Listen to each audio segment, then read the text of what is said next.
નમસ્કાર વહાલા વિદ્યાર્થી મિત્રો, સ્વાગત છે આપ સર્વ વિદ્યાર્થી મિત્રોનું તમારી પોતાની યુટ્યુબ ચેનલમાં। આજે આપણે ધોરણ 12ના અર્થશાસ્ત્ર વિષયના પાઠ નંબર 5 ગરીબીના સ્વાધ્યાયનું સંપૂર્ણ સોલ્યુશન મેળવીશું। આપણી આ ચેનલમાં ધોરણ 12 અર્થશાસ્ત્ર વિષયના બધા જ પાઠના સ્વાધ્યાયના સોલ્યુશન મૂકી દીધેલ છે, તેની લિંક ડિસ્ક્રિપ્શન બોક્સમાં આપી દીધી છે। तो विद्यार्थी मित्रों सौप्रथम जोईशुं प्रश्न नंबर 1 नीचेना प्रश्नोना जवाब माटे साचो विकल्प शोधो। तेमां पहेलो सवाल छे इंडियन काउंसिल ऑफ मेडिकल रिसर्चे ग्राम्य क्षेत्रे व्यक्तिनी खोराकमां न्यूनतम दैनिक केटली केलरी नक्की करी छे। तो विद्यार्थी मित्रों अहीं आपणने 4 विकल्प आपेला छे, जवाबमां आवशे विकल्प अ 2400। त्यारबाद तेमां बीजो सवाल छे तेंडुलकर समितिनी भलामणों मुजब वर्ष 2011-12 माटे शहरी क्षेत्रों गरीबी रेखा नक्की करवा केटला रूपिया नक्की कर्या छे। तो जवाब में आवशे विकल्प क 1000। त्यारबाद तेमां त्रीजो सवाल छे वर्ष 2013 में भारत में सौथी ओछी गरीबी क्या राज्य में जोवा मळी हती। तो जवाब में आवशे विकल्प क गोवा।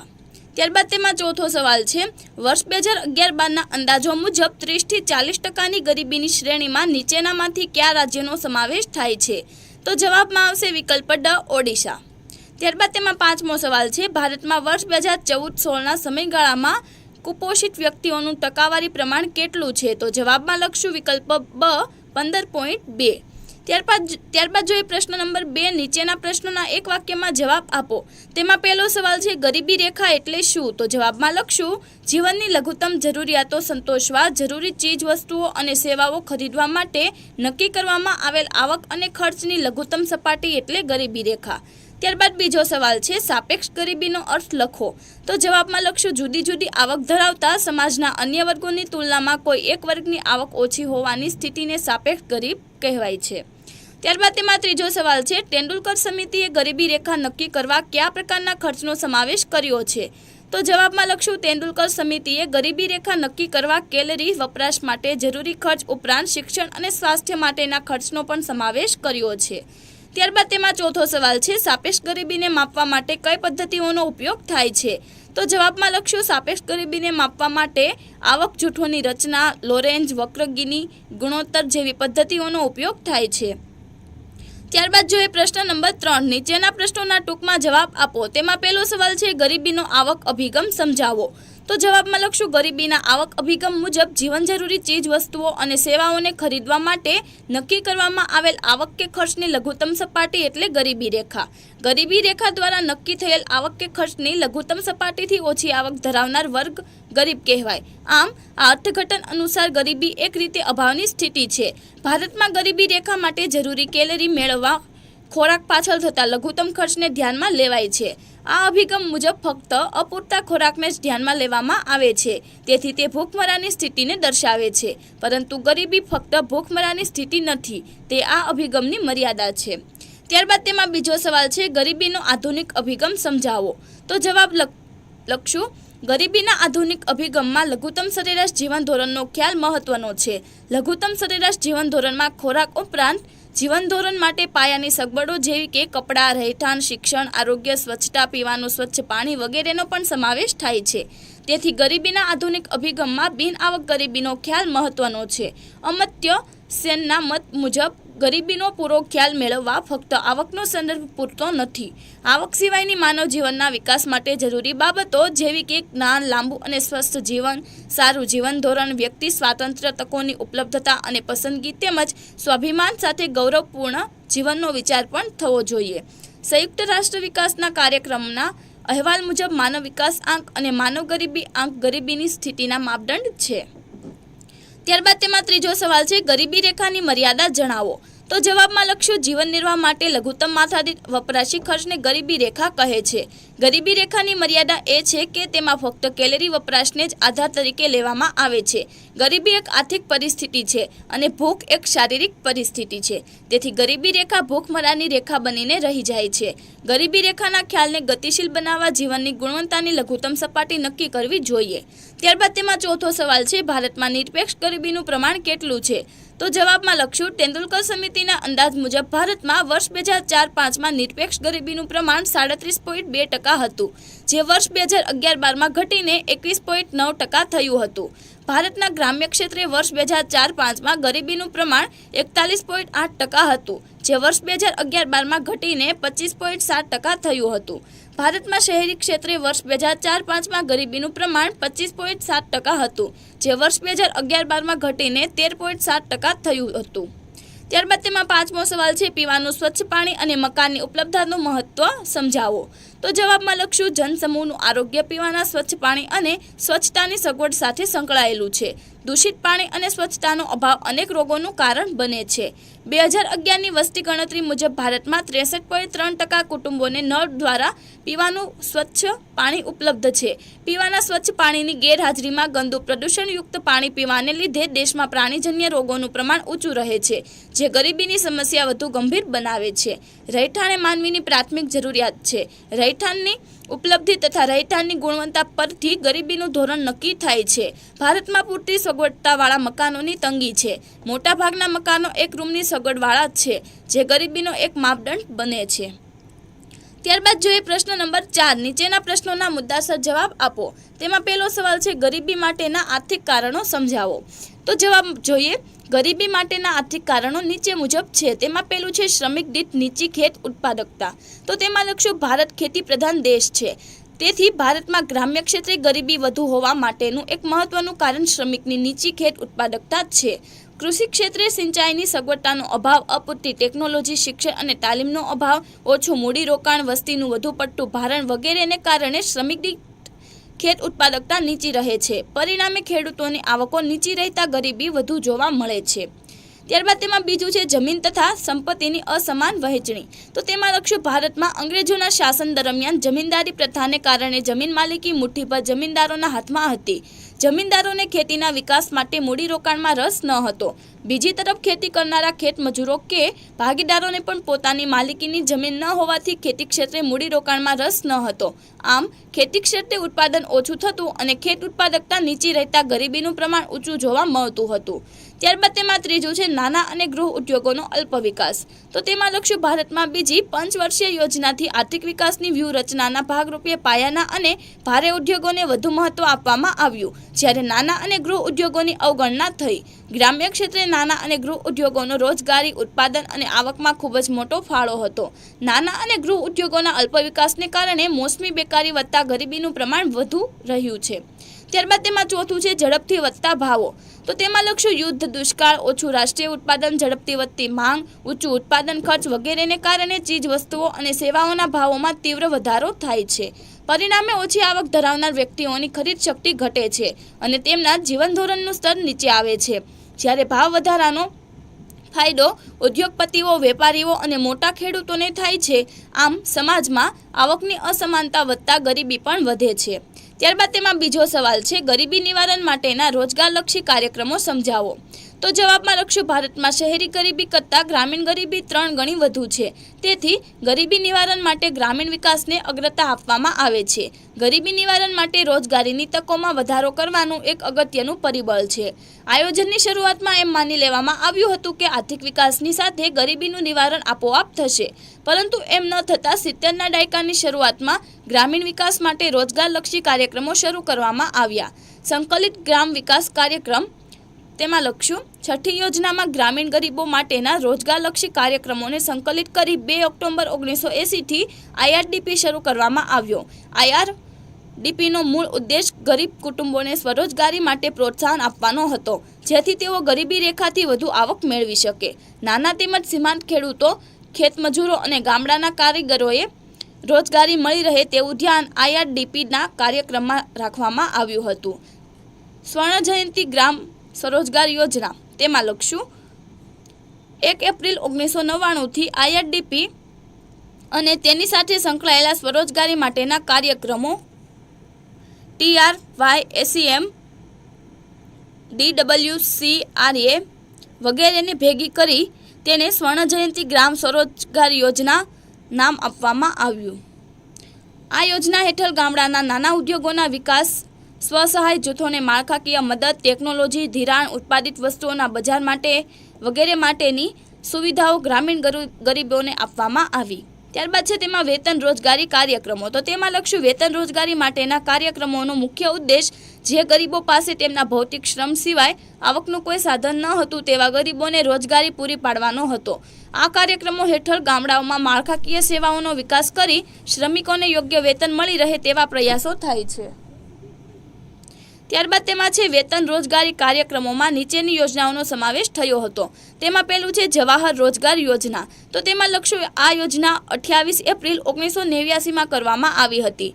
આ યોજનાના મુખ્ય ઉદ્દેશો ગ્રામીણ ક્ષેત્રોમાં બેરોજગાર અને અર્ધ બેરોજગાર પુરુષો અને સ્ત્રીઓને રોજગારી પૂરી પાડવી, ગ્રામીણ માળખાકીય સુવિધાઓને કાર્યક્ષમ બનાવવી, સામૂહિક તેમજ સામાજિક સંપત્તિઓનું નિર્માણ કરવું, ગ્રામીણ ક્ષેત્રોમાં લોકોના જીવનની ગુણવત્તા સુધારવી વગેરે હતા.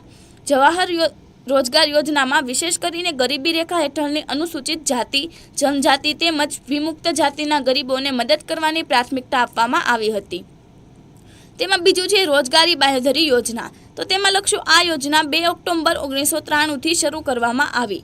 આ કાર્યક્રમ દ્વારા ખાસ કરીને અંતરિયાળ અને પછાત વિસ્તારોમાં રોજગારીની તકોનું સર્જન કરવાનો મુખ્ય આશય હતો. ત્યારબાદ તેમાં ત્રીજું છે પ્રધાનમંત્રી રોજગાર યોજના. તો તેમાં લખશું 1990ના દાયકામાં બેરોજગારીના દરમાં ઝડપથી વધારો થઈ રહ્યો હતો. આ પરિસ્થિતિમાં સ્વરોજગાર માટે પ્રધાનમંત્રી રોજગાર યોજના શરૂ કરવામાં આવી. આ યોજનાનો મુખ્ય હેતુ શિક્ષિત બેરોજગારને મદદ કરી સ્વરોજગારી માટેના એકમો સ્થાપવાનો હતો. 1994-95થી આ યોજના શહેરી અને ગ્રામીણ બંને વિસ્તારો માટે કાર્યરત કરવામાં આવી. ત્યારબાદ ચોથું છે રાષ્ટ્રીય રોજગારી ગેરંટી કાનૂન. તેમાં લખશું વર્ષ 2005માં આ કાનૂન મંજૂર કરવામાં આવ્યો. આ કાનૂનનો હેતુ સાર્વજનિક નિર્માણ કાર્યક્રમો હેઠળ સંપત્તિઓ ઊભી કરી પ્રતિવર્ષ ગ્રામીણ, શહેરી તેમજ નીચલા મધ્યમ વર્ગના કુટુંબની એક વ્યક્તિને ઓછામાં ઓછા 100 દિવસોની રોજગારી પૂરી પાડવાનો જ છે. આ કાયદા હેઠળ જરૂરિયાતમંદ વ્યક્તિને 15 દિવસની અંદર અને 5 કિલોમીટરના અંતરની મર્યાદામાં રોજગારી આપવામાં આવશે અને જો ચોક્કસ સમય દરમિયાન કામ ન મળે તો બેરોજગારી ભથ્થું આપવામાં આવશે. આ કાયદા હેઠળ એક તરફ ઓછા કામકાજની મોસમમાં ગ્રામીણ જનતાને રોજગારી પૂરી પાડવામાં આવશે અને બીજી તરફ ગ્રામ્ય માળખાકીય સુવિધાઓનું નિર્માણ કરી ઉત્પાદક સંપત્તિઓનું સર્જન કરવામાં આવે છે. વર્ષ 2009માં આ કાયદાને મહાત્મા ગાંધી રાષ્ટ્રીય ગ્રામીણ રોજગાર ગેરંટી કાનૂન એવું નામ આપવામાં આવ્યું. ત્યારબાદ તેમાં ત્રીજો સવાલ જોઈએ ગરીબીના સ્વાસ્થ્ય સંબંધિત નિર્દેશકો ચર્ચો. તો તેમાં લખશું ગરીબીના સ્વાસ્થ્ય સંબંધિત નિર્દેશકો નીચે મુજબ છે. તેમાં પહેલું છે અપેક્ષિત આયુષ્ય અને બાળ મૃત્યુ દર. તો તેમાં લખશું દેશમાં વસતા લોકોનું સરેરાશ અપેક્ષિત આયુષ્ય પોષણક્ષમ આહાર, સ્વચ્છતા, પીવાનું શુદ્ધ પાણી, સ્વાસ્થ્ય સેવાઓ વગેરે પર આધારિત છે. આ બધી સુવિધાઓ ગરીબોને ઓછા પ્રમાણમાં મળતી હોવાથી તેમનું સરેરાશ આયુષ્ય નીચું રહે છે. બાળ મૃત્યુદરનું પ્રમાણ સ્વાસ્થ્ય સેવાઓની ઉપલબ્ધતા, માતાનું શિક્ષણ, પોષણક્ષમ આહાર, રસીકરણ વગેરે પર આધારિત છે. નબળી આરોગ્ય સેવાઓના સંદર્ભમાં બાળ મૃત્યુદર ગરીબીનો નિર્દેશક છે.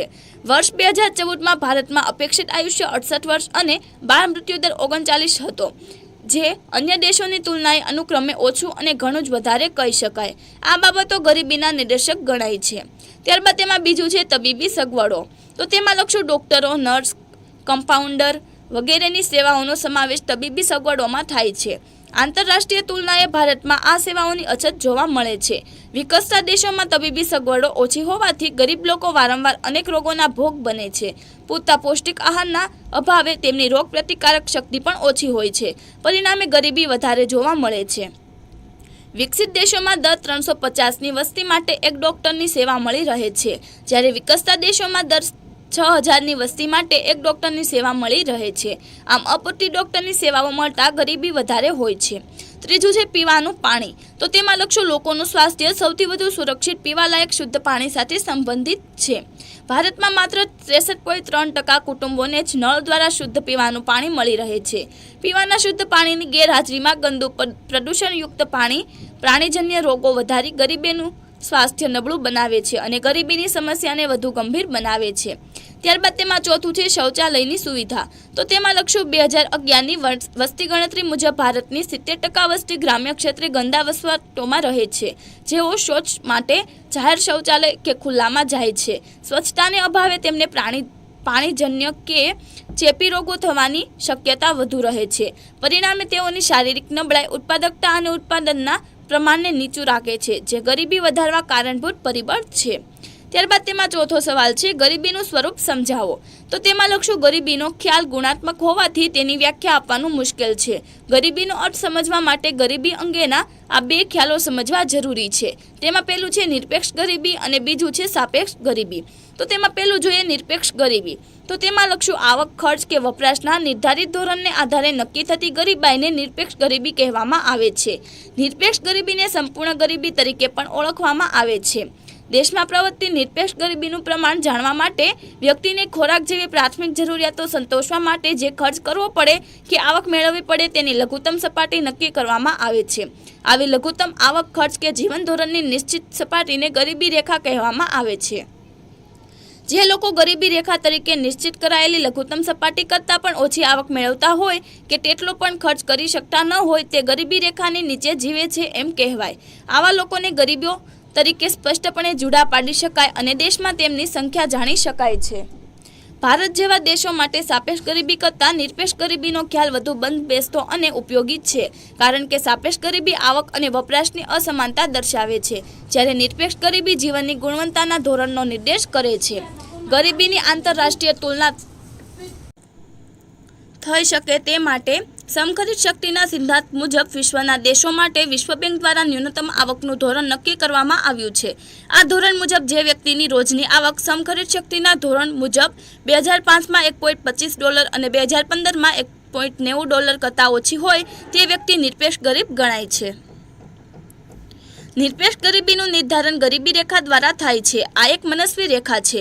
જો ગરીબી રેખા વધુ પડતી નીચી સપાટીએ રખાય તો ગરીબોની સંખ્યા ઘણી ઓછી થઈ જાય અને જો વધુ પડતી ઊંચી સપાટીએ રખાય તો ગરીબોની સંખ્યા ઘણી વધી જાય.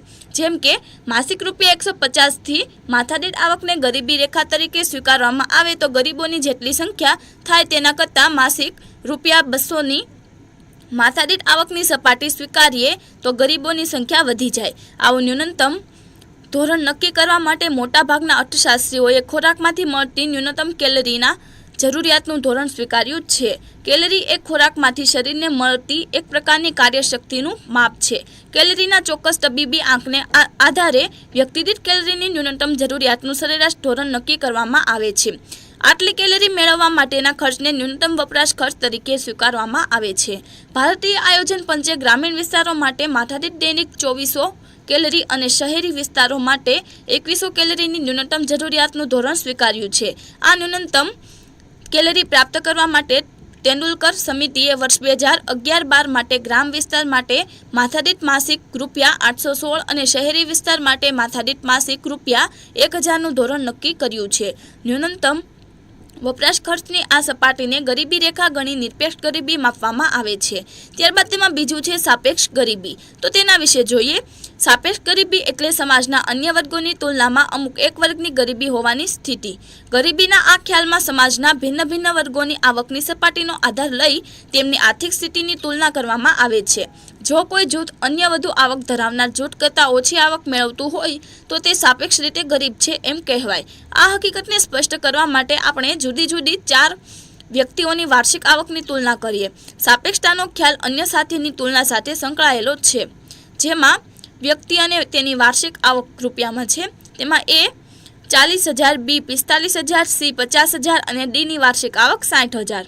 આપેલ કોષ્ટકમાં ચારેય વ્યક્તિઓની વાર્ષિક આવક સમાન નથી. જો સી વ્યક્તિની આવકને ધ્યાનમાં લઈએ તો તેની તુલનામાં એ અને બી વ્યક્તિઓની આવક ઓછી છે. તેથી સી વ્યક્તિની તુલનામાં એ અને બી વ્યક્તિઓ ગરીબ કહેવાય, પરંતુ વ્યક્તિ ડી ગરીબ ન ગણાય. તે જ રીતે ડી વ્યક્તિની વાર્ષિક આવકની તુલનામાં એ, બી અને સી એ ત્રણેય વ્યક્તિઓ ગરીબ કહેવાય.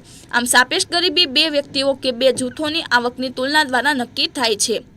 કોઈ દેશમાં આવકની વહેંચણી અસમાન હોય ત્યારે સમાજના એક જૂથના લોકોને જે આવક પ્રાપ્ત થાય છે તેની સરખામણીમાં બીજા જૂથના લોકોને ઓછી આવક મળે અને ત્રીજા જૂથના લોકોને એથી ઓછી આવક મળે.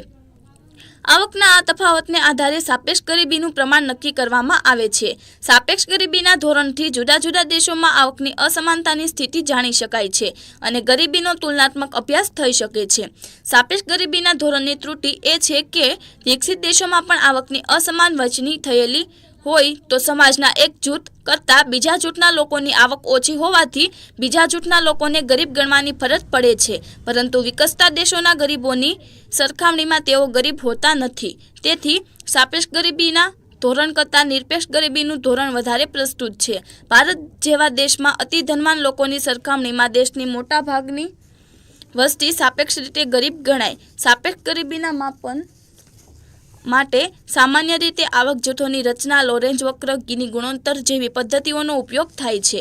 ત્યારબાદ તેમાં પાંચમો સવાલ છે, ગરીબી નિવારણ માટેની સામાજિક સલામતીની યોજનાઓ ટૂંકમાં સમજાવો. તો જવાબ જોઈએ, ગ્રામીણ ક્ષેત્રોમાં ગરીબી ઘટાડવાના પડકારને પહોંચી વળવા ગ્રામ્ય વિસ્તારમાં માળખાકીય સુવિધાઓનો વિકાસ મહત્વનો છે. શિક્ષણ, આરોગ્ય, પોષણ વગેરે સાથે સંબંધિત સામાજિક કલ્યાણના કાર્યક્રમો દ્વારા ગરીબોના જીવનની ગુણવત્તા સુધરે છે તેમજ તેમને સામાજિક મોભો પણ મળી રહે છે. સામાજિક સલામતી આપતા આવા કેટલાક કાર્યક્રમો નીચે મુજબ છે. તેમાં પહેલું છે અટલ પેન્શન યોજના. તો તેમાં લખશું, આ યોજના 9 મે 2015થી અમલમાં આવી છે. આ યોજના હેઠળ અસંગઠિત ક્ષેત્રના 60 વર્ષથી વધુ ઉંમરના કામદારોને માસિક પેન્શન ચૂકવવામાં આવે છે. બીજું છે જીવન જ્યોતિ વીમા યોજના. તો તેમાં લખશું, પ્રધાનમંત્રી સુરક્ષા યોજના હેઠળ આ યોજના શરૂ કરવામાં આવી છે. આ યોજના હેઠળ 18 થી 70 વર્ષની ઉંમરની ગરીબ વ્યક્તિઓને ₹12ના નજીવા પ્રીમિયમે ₹2 લાખનો અકસ્માત વીમો તેમજ વાર્ષિક ₹330ના પ્રીમિયમે ₹2 લાખનો જીવન વીમો આપવામાં આવે છે.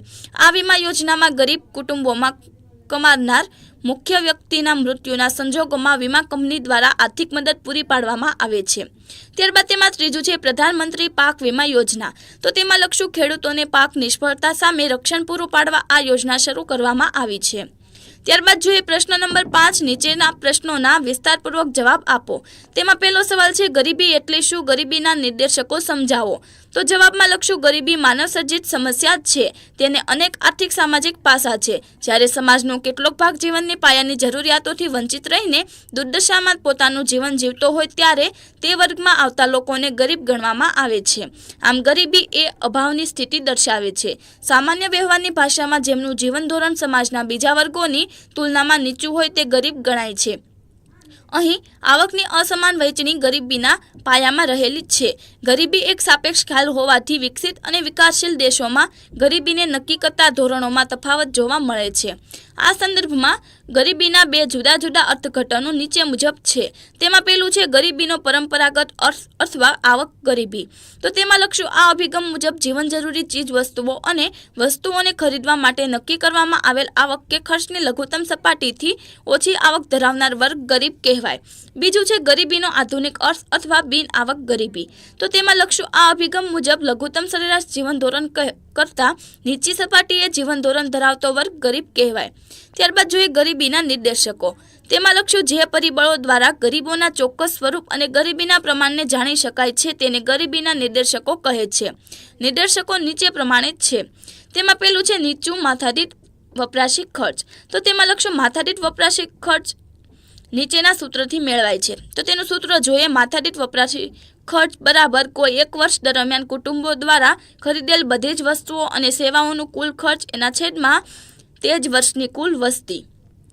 માથાદીઠ વપરાશી ખર્ચ તે દેશના વસતા લોકોની જીવન જરૂરિયાત અને સુખ સગવડની વસ્તુઓ અને સેવાઓની પ્રાપ્તિ દર્શાવે છે. જો માથાદીઠ વપરાશી ખર્ચ ઓછું હોય તો જીવનની ગુણવત્તા નીચી ગણાય છે. વિકાસશીલ દેશોમાં આ ખર્ચ ઘણું ઓછું હોય છે. તેથી આવા દેશોમાં ગરીબી વધુ પ્રમાણમાં જોવા મળે છે.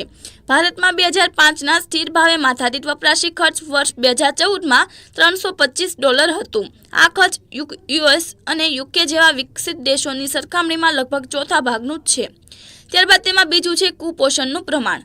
તો તેમાં લખશું, કુપોષણ એવી પરિસ્થિતિ છે જેમાં વ્યક્તિ દ્વારા લેવાતા ખોરાકમાં પૂરતા પ્રમાણમાં કેલેરી, પ્રોટીન, વિટામિન, કાર્બોહાઈડ્રેટ અને મિનરલ્સનો અભાવ હોય છે.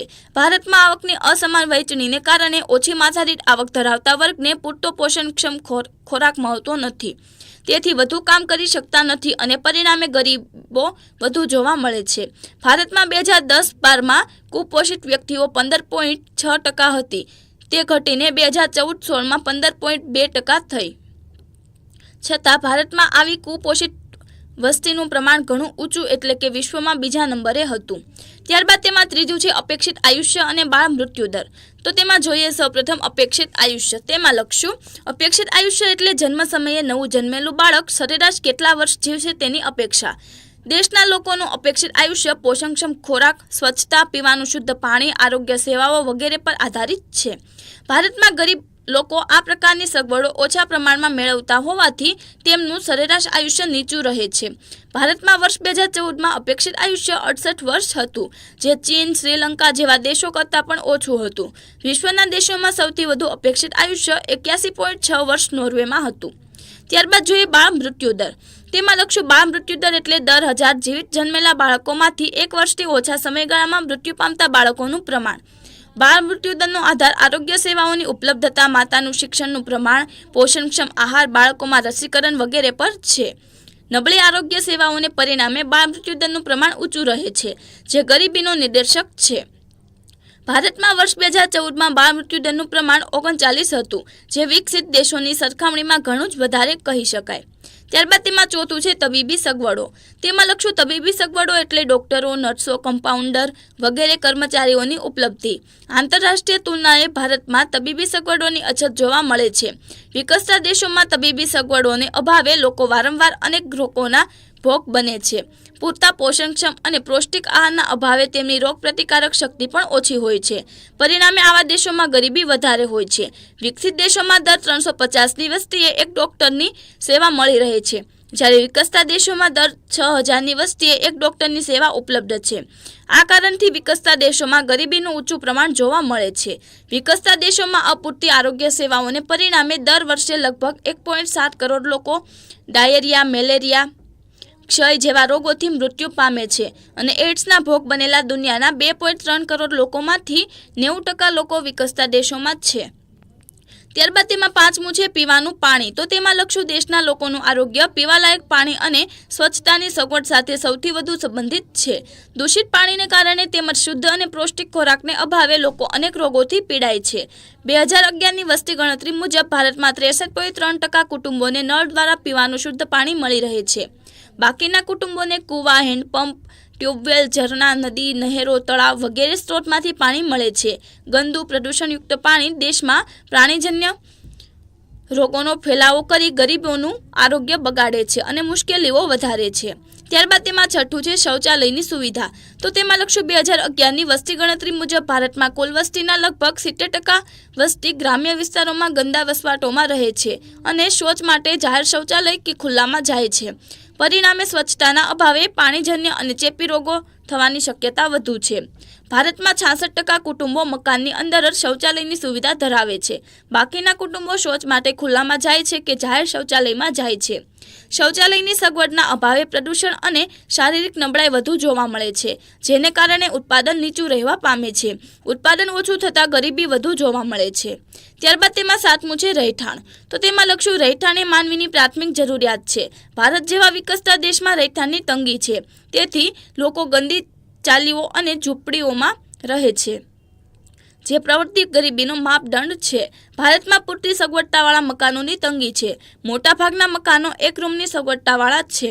ભારતમાં 60 કરોડ લોકો બિન આરોગ્યપ્રદ અથવા જીવન માટે જોખમી એવા મકાનોમાં રહે છે. આ બાબત ગરીબીનો માપદંડ બને છે.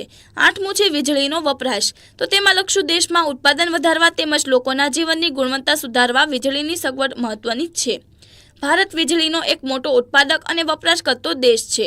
છતાં ઓછી માથાદીઠ આવક અને વધુ વસ્તીને કારણે માથાદીઠ વીજળીનો વપરાશ ખૂબ ઓછો છે, જે આર્થિક વિકાસને અસર કરે છે અને ગરીબીના પ્રમાણમાં વધારો કરે છે. ભારતમાં વીજળીની માથાદીઠ વપરાશ 765 કિલોવોટ છે, જે યુએસ, યુકે અને જાપાન જેવા વિકસિત દેશોની સરખામણીએ ઘણો જ ઓછો છે. ત્યારબાદ તેમાં નવમું છે શિક્ષણ. તો તેમાં લખશું શિક્ષણના અભાવને લીધે દેશમાં અકુશળ અને ઓછા કાર્યક્ષમ શ્રમિકો તૈયાર થાય છે, જેને કારણે શ્રમિકો માટે રોજગારીની તકો અને વ્યવસાય પસંદગીની તકો મર્યાદિત બને છે. પરિણામે વેતન દર નીચા અને માથાદીઠ આવક નીચી હોય છે, જે ગરીબીના વધારા માટે જવાબદાર બને છે. વિશ્વ બેંકની માહિતી મુજબ 15 વર્ષ કે તેથી વધુ ઉંમરના લોકો જે લખી અને વાંચી શકે છે તેવા સાક્ષર ભારતમાં વર્ષ 2011માં 60% છે. બાકીની નિરક્ષર ગરીબ વસ્તીમાં લોકો રૂઢિચુસ્ત, વહેમી અને નસીબવાદી બને છે.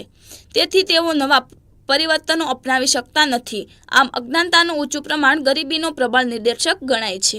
ત્યારબાદ તેમાં 10મું છે આવક અને સંપત્તિનું અસમાન વહેંચણી. તો તેમાં લખશું આવક અને સંપત્તિની અસમાન વહેંચણીને કારણે એક તરફ ઉચ્ચ જીવન ધોરણ સાથે બધા જ પ્રકારની સગવડો ભોગવતો ધનિક વર્ગ છે, જ્યારે બીજી તરફ ઓછી આવક ધરાવતા, મકાન વિહોણા અને ગંદા વસવાટોમાં રહેતા, ખોરાક, શિક્ષણ અને સ્વાસ્થ્યની પાયાની લઘુત્તમ જરૂરિયાતોથી વંચિત ગરીબ વર્ગના લોકો જોવા મળે છે. આર્થિક સર્વેના અહેવાલ મુજબ ટોચની 1% વસ્તી પાસે વાસ્તવિક રાષ્ટ્રીય આવકનો હિસ્સો જે 1998માં 9% હતો તે વધીને 2012માં 12.6% થયો છે. આમ ભારતમાં આર્થિક સુધારાઓ પછી ગરીબ અને ધનિક વચ્ચે આર્થિક અસમાનતાનું અંતર વધુ જોવા મળે છે. વાસ્તવમાં આર્થિક સુધારાઓને કારણે થતા લાભ ધનિકોની તરફેણમાં વધુ રહ્યા છે, જે પ્રવર્તમાન ગરીબીનો નિર્દેશક છે. આવકની અસમાનતા પ્રમાણમાં પરથી વિશ્વમાં પ્રવર્તી ગરીબીનો સાચો અંદાજ મળતો નથી. ઊંચી માથાદીઠ આવક ધરાવતા દેશમાં ગરીબી રેખા નીચેની વસ્તીનું પ્રમાણ ઊંચું હોઈ શકે છે. ત્યારબાદ તેમાં 11મું છે બેરોજગારીનો ઊંચો દર. તો તેમાં લખશું ભારતમાં 1991ના આર્થિક સુધારાઓ પછી રોજગારીની વિહોણી વૃદ્ધિને કારણે રોજગારી સર્જનનો દર વધતા શ્રમના પુરવઠામાં સંદર્ભમાં નીચો રહ્યો હોવાથી બેરોજગારીનો દર ઊંચો રહ્યો છે. બેરોજગારીની સ્થિતિમાં વ્યક્તિ આવકના અભાવે પોતાની અને પોતાના કુટુંબની લઘુત્તમ જરૂરિયાતો સંતોષી શકતો નથી. પરિણામે ગરીબીનું પ્રમાણ ઊંચું રહે છે. ભારતમાં વર્ષ 2011 સુધીમાં બેરોજગારીનો દર 9% જેટલો હતો, જે શ્રમ બ્યુરો મુજબ 2013-14માં 4.9% જોવા મળ્યો હતો. ત્યારબાદ જોઈએ તેમાં બીજો સવાલ છે ગરીબીનું સ્વરૂપ દર્શાવી ગરીબીના કારણો ચર્ચો. તો જવાબમાં લખશું ગરીબીનો ખ્યાલ ગુણાત્મક હોવાથી તેની વ્યાખ્યા આપવાનું મુશ્કેલ છે. ગરીબીનો અર્થ સમજવા માટે ગરીબી અંગેના આ બે ખ્યાલો સમજવા જરૂરી છે. પેલું નિરપેક્ષ ગરીબી અને બીજું સાપેક્ષ ગરીબી. તેમાં પેલું જોઈએ નિરપેક્ષ ગરીબી. તો તેમાં લખશું આવક, ખર્ચ કે વપરાશના નિર્ધારિત ધોરણને આધારે નક્કી થતી ગરીબાઈને નિરપેક્ષ ગરીબી કહેવામાં આવે છે. નિરપેક્ષ ગરીબીને સંપૂર્ણ ગરીબી તરીકે પણ ઓળખવામાં આવે છે. દેશમાં પ્રવર્તતી નિરપેક્ષ ગરીબીનું પ્રમાણ જાણવા માટે વ્યક્તિને ખોરાક જેવી પ્રાથમિક જરૂરિયાતો સંતોષવા માટે જે ખર્ચ કરવો પડે કે આવક મેળવવી પડે તેની લઘુત્તમ સપાટી નક્કી કરવામાં આવે છે. આવી લઘુત્તમ આવક, ખર્ચ કે જીવન ધોરણની નિશ્ચિત સપાટીને ગરીબી રેખા કહેવામાં આવે છે. જે લોકો ગરીબી રેખા તરીકે નિશ્ચિત કરાયેલી લઘુત્તમ સપાટી કરતાં પણ ઓછી આવક મેળવતા હોય કે તેટલો પણ ખર્ચ કરી શકતા ન હોય તે ગરીબી રેખાની નીચે જીવે છે એમ કહેવાય. આવા લોકોને ગરીબો તરીકે સ્પષ્ટપણે જુદા પાડી શકાય છે અને દેશમાં તેમની સંખ્યા જાણી શકાય છે. ભારત જેવા દેશો માટે સાપેક્ષ ગરીબી કરતાં નિરપેક્ષ ગરીબીનો ખ્યાલ વધુ બંધબેસતો અને ઉપયોગી છે, કારણ કે સાપેક્ષ ગરીબી આવક અને વપરાશની અસમાનતા દર્શાવે છે, જ્યારે નિરપેક્ષ ગરીબી જીવનની ગુણવત્તાના ધોરણને નિર્દેશ કરે છે. ગરીબીની આંતરરાષ્ટ્રીય તુલના થઈ શકે તે માટે સમખરીદ શક્તિના સિદ્ધાંત મુજબ વિશ્વના દેશો માટે વિશ્વ બેંક દ્વારા ન્યૂનતમ આવકનું ધોરણ નક્કી કરવામાં આવ્યું છે. આ ધોરણ મુજબ જે વ્યક્તિની રોજની આવક સમખરીદ શક્તિના ધોરણ મુજબ 2005માં $1.25 અને 2015માં $1.90 કરતાં ઓછી હોય તે વ્યક્તિ નિરપેક્ષ ગરીબ ગણાય છે. નિરપેક્ષ ગરીબીનું નિર્ધારણ ગરીબી રેખા દ્વારા થાય છે. આ એક મનસ્વી રેખા છે. જો ગરીબી રેખા વધુ પડતી નીચી સપાટીએ રખાય તો ગરીબોની સંખ્યા ઘણી ઓછી થઈ જાય અને જો વધુ પડતી ઊંચી સપાટીએ રખાય તો ગરીબોની સંખ્યા ઘણી વધી જાય.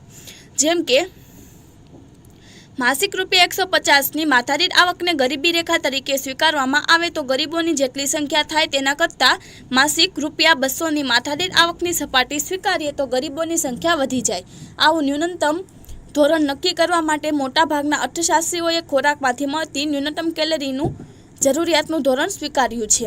કેલરી એ ખોરાકમાંથી શરીરને મળતી એક પ્રકારની કાર્યશક્તિનું માપ છે. કેલરીના ચોક્કસ તબીબી આંકને આધારે વ્યક્તિદીઠ કેલરીનું ન્યૂનતમ જરૂરિયાતનું સરેરાશ ધોરણ નક્કી કરવામાં આવે છે. આવી કેલરી મેળવવા માટેના ખર્ચને ન્યૂનતમ વપરાશ ખર્ચ તરીકે સ્વીકારવામાં આવે છે.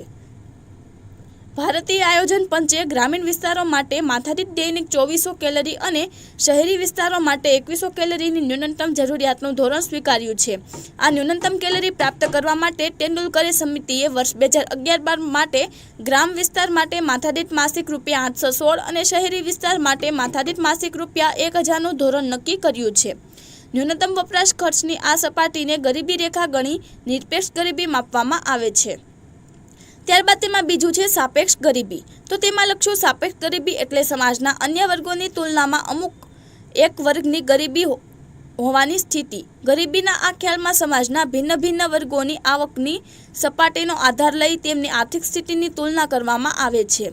જો કોઈ જૂથ અન્ય વધુ આવક ધરાવનાર જૂથ કરતાં ઓછી આવક મેળવતું હોય તો તે સાપેક્ષ રીતે ગરીબ છે એમ કહેવાય. આ હકીકતને સ્પષ્ટ કરવા માટે આપણે જુદી જુદી 4 વ્યક્તિઓની વાર્ષિક આવકની તુલના કરીએ. સાપેક્ષતાનો ખ્યાલ અન્ય સાથેની તુલના સાથે સંકળાયેલો છે. તેમાં જોઈએ વ્યક્તિ અને તેની વાર્ષિક આવક રૂપિયા. તેમાં વ્યક્તિ એની વાર્ષિક આવક છે 40,000, બીની 45,000, સીની 50,000 અને ડીની વાર્ષિક આવક 60,000. તો આપેલ કોષ્ટકમાં ચારેય વ્યક્તિઓની વાર્ષિક આવક સમાન નથી. જો સી વ્યક્તિની આવકને ધ્યાનમાં લઈએ તો તેની તુલનામાં એ અને બી વ્યક્તિઓની આવક ઓછી છે.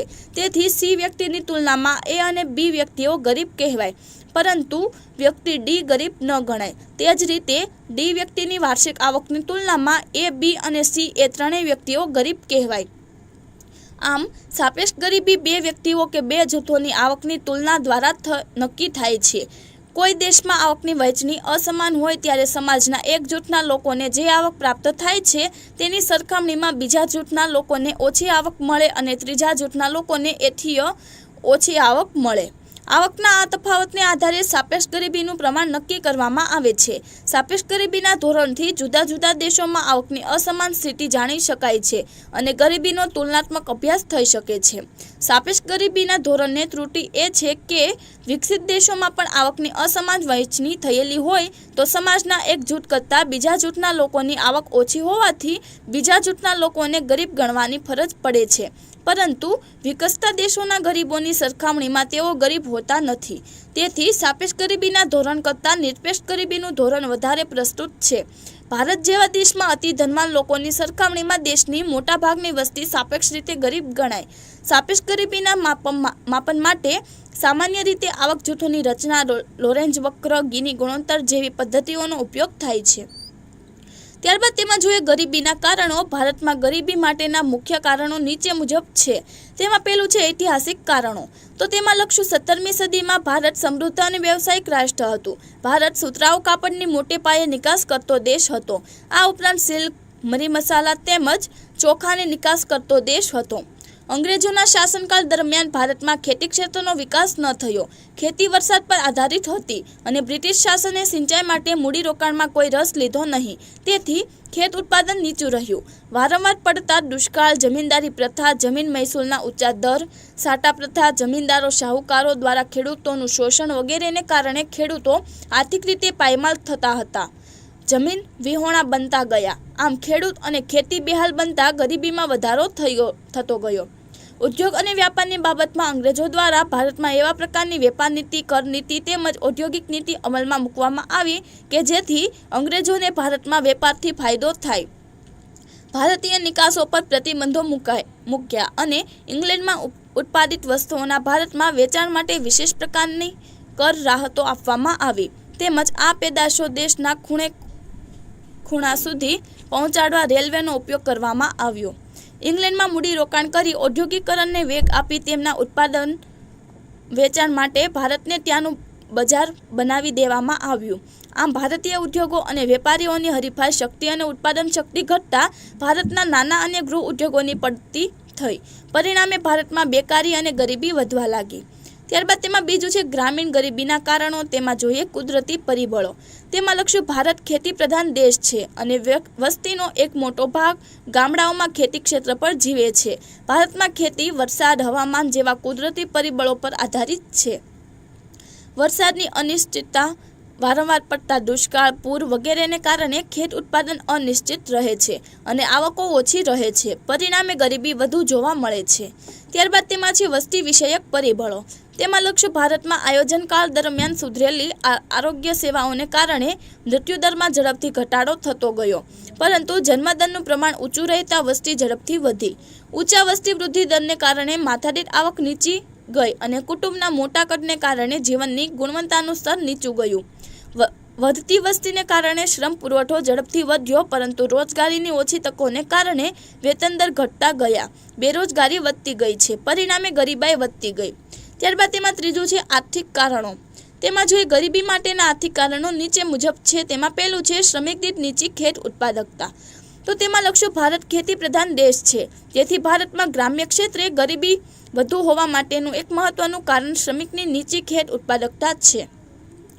કૃષિ ક્ષેત્રે સિંચાઈની સગવડતાનો અભાવ, અપૂરતી ટેકનોલોજી, શિક્ષણ અને તાલીમનો અભાવ, ઓછું મૂડીરોકાણ, વસ્તીનું વધુ પડતું ભારણ વગેરેને કારણે શ્રમિક દીઠ ખેત ઉત્પાદકતા નીચી રહે છે.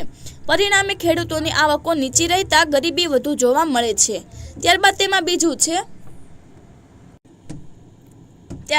બીજું છે જમીન તથા સંપત્તિની અસમાન વહેંચણી. તો તેમાં લખશું ભારતમાં અંગ્રેજોના શાસન દરમિયાન જમીનદારી પ્રથાને કારણે જમીન માલિકી મુઠ્ઠીભર જમીનદારોના હાથમાં હતી. જમીનદારોને ખેતીના વિકાસ માટે મૂડીરોકાણમાં રસ ન હતો. બીજી તરફ ખેતી કરનારા ખેત મજૂરો કે ભાગીદારોને પણ પોતાની માલિકીની જમીન ન હોવાથી ખેતી ક્ષેત્રે મૂડીરોકાણમાં રસ ન હતો. આમ ખેતી ક્ષેત્રે ઉત્પાદન ઓછું થતું અને ખેત ઉત્પાદકતા નીચી રહેતા ગરીબીનું પ્રમાણ ઊંચું જોવા મળતું હતું. ત્યારબાદ તેમાં ત્રીજું છે નાના અને ગૃહ ઉદ્યોગોનો અલ્પ વિકાસ. તો તેમાં લખશું ભારતમાં બીજી પંચવર્ષીય યોજનાથી આર્થિક વિકાસની વ્યૂહરચનાના ભાગરૂપે પાયાના અને ભારે ઉદ્યોગોને વધુ મહત્વ આપવામાં આવ્યું, જ્યારે નાના અને ગૃહ ઉદ્યોગોની અવગણના થઈ. ગ્રામ્ય ક્ષેત્રે નાના અને ગૃહ ઉદ્યોગોનો રોજગારી, ઉત્પાદન અને આવકમાં ખૂબ જ મોટો ફાળો હતો. નાના અને ગૃહ ઉદ્યોગોના અલ્પ વિકાસને કારણે મોસમી બેકારી વધતા ગરીબીનું પ્રમાણ વધુ રહ્યું છે. ચોથું છે ઝડપથી વધતા ભાવો. તો તેમાં લખશું યુદ્ધ, દુષ્કાળ, ઓછું રાષ્ટ્રીય ઉત્પાદન, ઝડપથી વધતી માંગ, ઊંચું ઉત્પાદન ખર્ચ વગેરેને કારણે ચીજવસ્તુઓ અને સેવાઓના ભાવોમાં તીવ્ર વધારો થાય છે. પરિણામે ઓછી આવક ધરાવનાર વ્યક્તિઓની ખરીદ શક્તિ ઘટે છે અને તેમના જીવન ધોરણનું સ્તર નીચે આવે છે, જ્યારે ભાવ વધારાનો ફાયદો ઉદ્યોગપતિઓ, વેપારીઓ અને મોટા ખેડૂતોને થાય છે. આમ સમાજમાં આવકની અસમાનતા વધતા ગરીબી પણ વધે છે. ત્યારબાદ તેમાં ચોથું છે સામાજિક કારણો. તેમાં છે શિક્ષણનું નીચું સ્તર. તો તેમાં લખશું શિક્ષણના નીચા સ્તરને કારણે ખાસ કરીને ગ્રામીણ ક્ષેત્રમાં નવી ટેકનોલોજી, નવી ખેત પદ્ધતિઓ, સંશોધનો યોગ્ય ભાવે ખેત ઉત્પાદનના વેચાણ માટે બજારોના લાભ મળી શકતા નથી, જેને કારણે ખેતી ક્ષેત્રે હેક્ટર દીઠ ઉત્પાદકતા અને શ્રમિક દીઠ ઉત્પાદકતા બંને નીચા રહે છે, જે ખેડૂતોની નીચી આવકોમાં પરિણમે છે. શિક્ષણના નીચા સ્તરને કારણે ગ્રામીણ ક્ષેત્રમાં વૈકલ્પિક રોજગારી મળતી નથી, તેથી વેતનદારો પણ નીચા રહે છે. આમ શિક્ષણના નીચા સ્તરને કારણે ગરીબીનું પ્રમાણ ઊંચું રહે છે.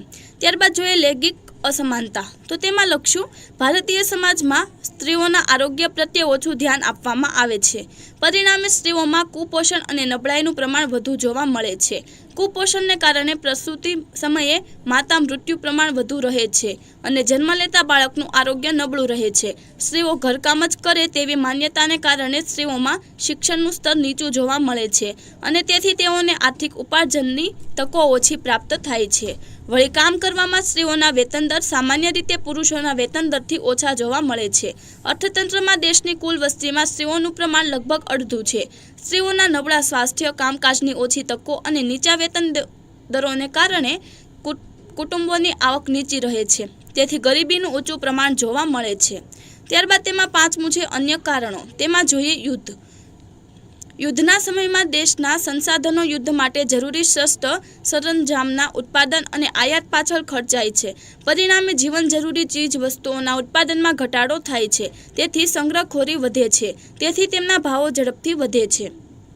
આઝાદી બાદ પડોશી દેશો પાકિસ્તાન, ચીન સાથે યુદ્ધનો સામનો કરવાને કારણે ભારતે વિકાસલક્ષી ખર્ચમાં કાપ મૂકવો પડ્યો અને આર્થિક વિકાસ મંદ રહ્યો છે. આથી વધતા ભાવોએ ગરીબીના પ્રમાણમાં વધારો કર્યો છે.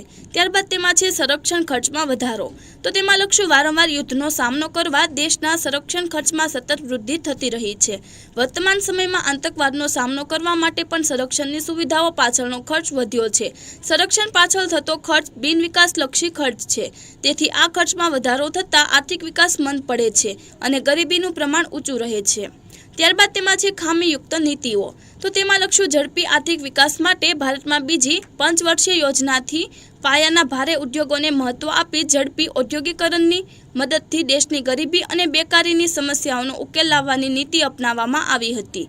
દેશની મોટાભાગની વસ્તી કૃષિ ક્ષેત્ર પર નભતી હતી. ખેતી ક્ષેત્ર તેમજ નાના અને મધ્યમ કદના ઉદ્યોગો તેમજ ગૃહ ઉદ્યોગોના ઓછા વિકાસને કારણે લોકોની આવક ઘટવાને કારણે દેશમાં ગરીબી અને બેકારીની સમસ્યાઓનો ઉકેલ મેળવી શકાયો નહીં. આયોજન કાળ દરમિયાન ગરીબી અને બેકારી નિવારણ માટેની જે વિવિધ યોજનાઓ શરૂ કરવામાં આવી તેમાં વારંવાર બદલાતી સરકારોને કારણે સાતત્ય અને સંકલનનો અભાવ જોવા મળ્યો. આમ પંચવર્ષીય યોજના દરમિયાન યોગ્ય નીતિઓના સાતત્ય અને પૂરતા અમલના અભાવે ગરીબીનું નિવારણ થઈ શક્યું નહીં. ત્યારબાદ તેમાં ત્રીજો સવાલ છે, ભારતમાં ગરીબી ઘટાડવાના ઉપાયો ચર્ચો. તો જવાબ જોઈએ. વિશ્વ વિકાસ અહેવાલ 2000 અને 2001માં ગરીબી દૂર કરવા માટેની વ્યૂહરચનાઓમાં રોજગારી, ભૌતિક મૂડી, માળખાકીય સુવિધાઓ વધારવી, ગરીબોને આર્થિક ઉથલપાથલો, કુદરતી આપત્તિઓ તેમજ અન્ય જોખમો સામે રક્ષણનો સમાવેશ કર્યો છે. ભારતમાં આયોજન કાળ દરમિયાન ગરીબી હટાવવા નીચે મુજબના ઉપાયો કરવામાં આવ્યા છે. તેમાં પહેલું છે, ખેતી ક્ષેત્રે શ્રમિકોની ઉત્પાદકતા વધારવી. તો તેમાં લખશું, ભારતમાં ખેતી ક્ષેત્રે શ્રમિકોમાં ઉત્પાદકતા વધારવી, તેમની આવકો વધારી ગરીબી ઘટાડી શકાય છે. શ્રમિકોની ઉત્પાદકતા વધારવા ખેડૂતોને જાહેર કાર્યક્રમો દ્વારા સુધારેલી ટેકનોલોજી, પૂરતા પ્રમાણમાં સસ્તા દરે કૃષિ બિયારણો, સુધારેલી માળખાકીય સેવાઓ, ઉત્પાદનના પૂરતા ભાવ અને બજારો, કૃષિ સંશોધનની માહિતી પહોંચાડવી જરૂરી છે.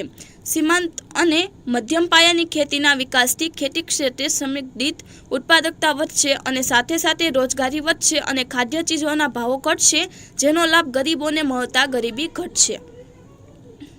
ત્યારબાદ તેમાં બીજું છે, નાના પાયાના ઉદ્યોગોનો વિકાસ. તો તેમાં લખશું, નાના અને ગૃહ ઉદ્યોગોનો વિકાસ કરવામાં આવે અને તેમને પ્રોત્સાહન આપવામાં આવે અને બજાર સુવિધાઓ આપવામાં આવે તો મોટા પાયા પર ગરીબી નાબૂદ કરી શકાય. નાના અને ગૃહ ઉદ્યોગોના વિકાસ માટે સાનુકૂળ સંજોગો પૂરા પાડવા, તેમના પરના નિયંત્રણો ઘટાડવા, કાચો માલ, ધિરાણ, ટેકનોલોજી પૂરા પાડવા, ઉત્પાદિત માલના વેચાણ માટે બજાર પૂરું પાડવું જરૂરી છે. ભારત સરકારે 8 એપ્રિલ 2015ના રોજ મુદ્રાની સ્થાપના નાના પાયાના ઉદ્યોગોને પૂરતા પ્રમાણમાં ધિરાણ મળી રહે તે માટે કરી છે. નવા શરૂ થતા સાહસોને ધિરાણ આપવા અને ઉદ્યોગ સાહસિકોને પ્રોત્સાહન આપી રોજગારીની તકો વધે તે હેતુથી 16 જાન્યુઆરી 2016થી સ્ટાર્ટ અપ ઇન્ડિયા અભિયાન શરૂ કરવામાં આવ્યું છે. ત્યારબાદ તેમાં ત્રીજું છે, અસંગઠિત ક્ષેત્રનો વિકાસ. તો તેમાં લખશું, રાષ્ટ્રીય આયોગે કરેલા અનુમાન મુજબ 2005માં ભારતીય અર્થતંત્રમાં કુલ શ્રમિકોના 86% શ્રમિકોને અસંગઠિત ક્ષેત્ર દ્વારા રોજગારી પૂરી પાડવામાં આવી હતી. શાકભાજી વેચનારા, બાંધકામ ક્ષેત્રના મજૂરો, ખેતમજૂરો, હાથલારી ચલાવનારા વગેરે કામદારોની સ્થિતિ સુધારવા રાષ્ટ્રીય આયોગે તેમના કામનું સ્વરૂપ નક્કી કરવા, તેમને સામાજિક સુરક્ષા પૂરી પાડવાની ભલામણ કરવામાં આવી છે. આ ઉપરાંત નાના અને સીમાંત ખેડૂતો માટે પાણીની વ્યવસ્થા તથા ધિરાણની સગવડો માટેની ભલામણ પણ કરવામાં આવી છે. અસંગઠિત ક્ષેત્ર માટે એક રાષ્ટ્રીય ફંડ ઊભું કરવા, સ્વરોજગારને પ્રોત્સાહન, કૌશલ્ય વિકાસ દ્વારા રોજગારી માટેની યોગ્યતા વધારવા તેમજ ગ્રામ રોજગારી ગેરંટી યોજનાને સર્વવ્યાપક બનાવવા માટે રાષ્ટ્રીય આયોગે ભલામણ કરી છે. ત્યારબાદ તેમાં ચોથું છે, યોગ્ય કર નીતિનો ઉપયોગ. તો તેમાં લખશું, આવકની પુનઃવહેંચણી માટે સરકાર દ્વારા એવી કર નીતિ ઘડવામાં આવે જેથી ધનિક વર્ગ પાસેથી વધુ કર વસૂલવામાં આવે અને ગરીબ વર્ગને ઓછો કર ભરવો પડે તેવી કર રાહતો આપવી.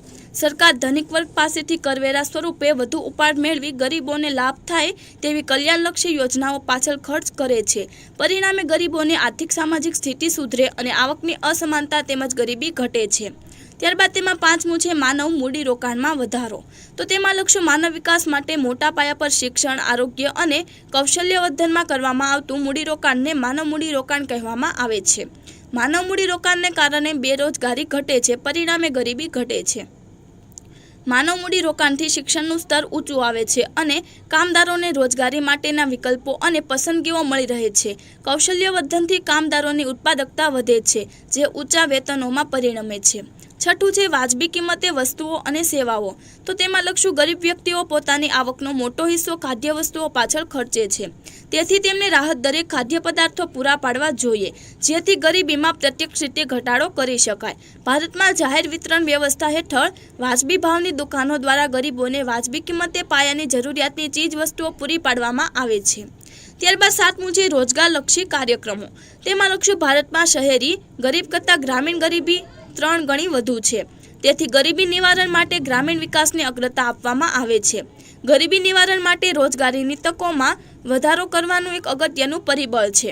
આયોજનની શરૂઆતમાં એમ માની લેવામાં આવ્યું હતું કે આર્થિક વિકાસની સાથે ગરીબીનું નિવારણ આપોઆપ થશે, પરંતુ એમ ન થતાં 70ના દાયકાની શરૂઆતમાં ગ્રામીણ વિકાસ માટે રોજગારલક્ષી કાર્યક્રમો શરૂ કરવામાં આવ્યા. તેમાં છે સંકલિત ગ્રામ વિકાસ કાર્યક્રમ, તેમાં લખશું છઠ્ઠી યોજનામાં ગ્રામીણ ગરીબો માટેના રોજગારલક્ષી કાર્યક્રમોને સંકલિત કરી 2 ઓક્ટોબર 1980થી IRDP શરૂ કરવામાં આવ્યો.